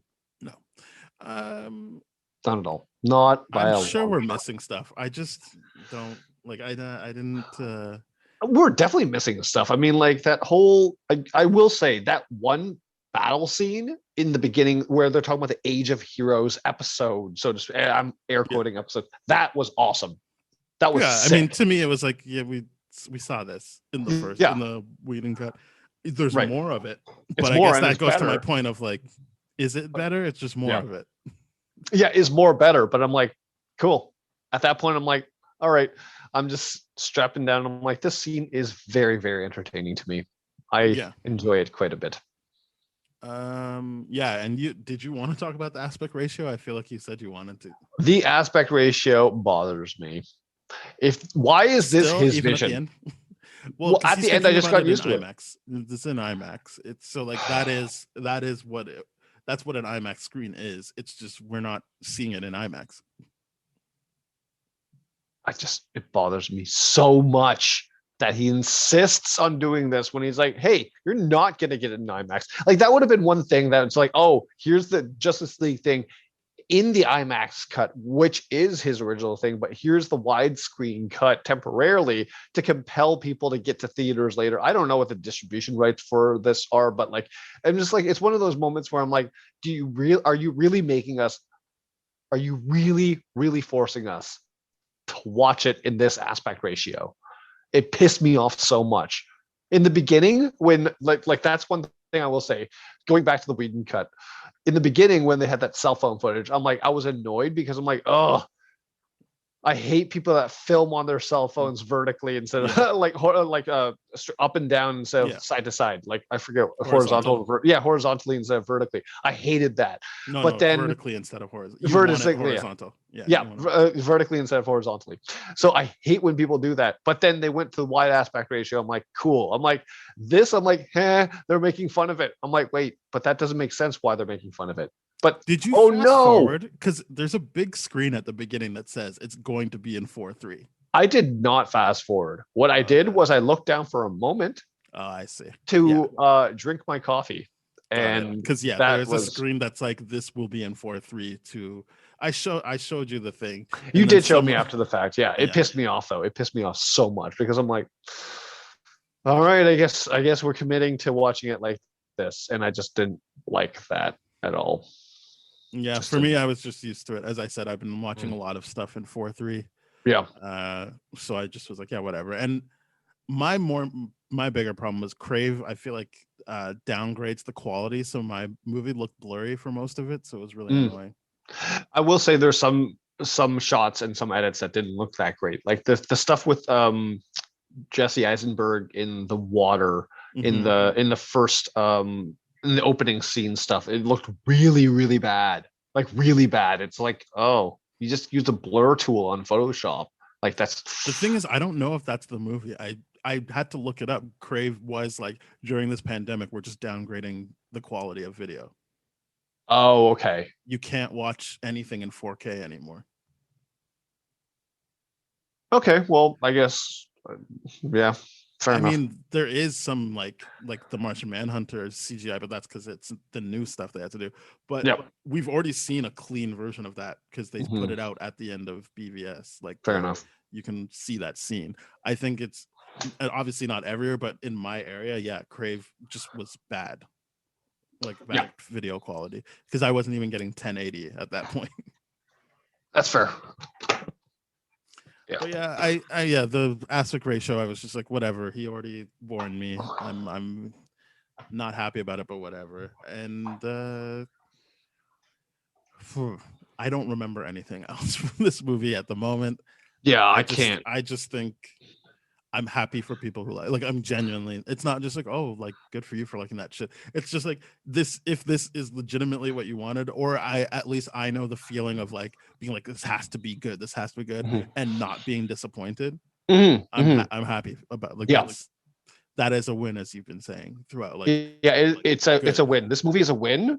But to me, what I'm going to say, my last like take before the numerical objective number or subjective to objective numerical system is that I'm glad this movie is a win for you guys. Your Snyder, the cult of Snyder, or the fans that wanted the Snyder cut and all that kind of stuff. This is a win for you guys. And I'm happy for you guys. I genuinely am. But this still falls prey to Snyder as a filmmaker. And his tendencies to do certain things and not understand the characters at play, and just having different focuses. That's just primarily it. Let's get to the numbers. All right, where are you putting this at, Daniel? I gave it a 6. Yeah, I'm giving it a 7.5. I did enjoy myself. I did. I'm enjoying myself less the more I think about it, which I always knew was going to be the case. But I enjoyed myself, and it is a lot better than just that alone makes it a lot better than the Whedon cut. Knowing that not only the fan base got what they wanted, but Snyder got to do what he wanted to do. That makes me very happy for him, especially what he went through in the entire process of this. It just makes me very happy to see. At the very, very end where it said for autumn, that broke me down a little bit. I'm very happy for Snyder and him being able to do this. Yeah, I'm glad that is good that he got to do that. And I'm glad that, he put in the Hallelujah song, which is Autumn's favorite song. That's all very nice. But yeah, it's a 6 for me. I think being better than a shitty movie doesn't automatically put you doesn't make it a bigger movie. No. I think at least it made it didn't make as many fatal flaws as something like Wonder Woman 1984. Yes. Yes. Another movie where it seems like the director probably got to do what they wanted to do for the most part. So yeah, I think that's why I have it a bit higher than that. But as I said, the big problem for me is I can enjoy scenes and the action, but I genuinely was like, I feel robbed of like actual character work in this. Yeah. No, that's completely fair, because they're very, very little stuff. I mean, the stuff with Cyborg, yeah, a lot more. But I mean, the fundamental like character stuff, you're right. It's a lot more is what we had. We had quantity, not necessarily quality or consistent quality. We had good moments. We got robbed of great moments as well. Overall, it is what it is. Hope you enjoyed it. Yeah. Well, thank you very much for listening. We are part of the That Shelf Podcast Network, which means we are on this at the same place as shows like Bad Gay Movies, Black Hole Films, Changing Reels, Composers, No Budget Nightmares, What a Great Theme Song, and more. So please head on over there, and you'll be able to listen to those shows, and please listen to ours as well. If you'd like to hear older shows, you can go to tdferything.com/spoiledrotten. Our Twitter is @TDFSpoiled. Our email is spoiledpodcast@gmail.com. We're on Apple Podcasts, Google Podcasts, Stitcher, Radio Public, Spotify, iHeartRadio, Amazon Music, a whole bunch of places. So you can rate, review, subscribe on those. And please share this show with your friends and let them know how much you like it, or let them know how much you don't like it. But just keep talking about us, please. Thank you. Yeah. Cheers.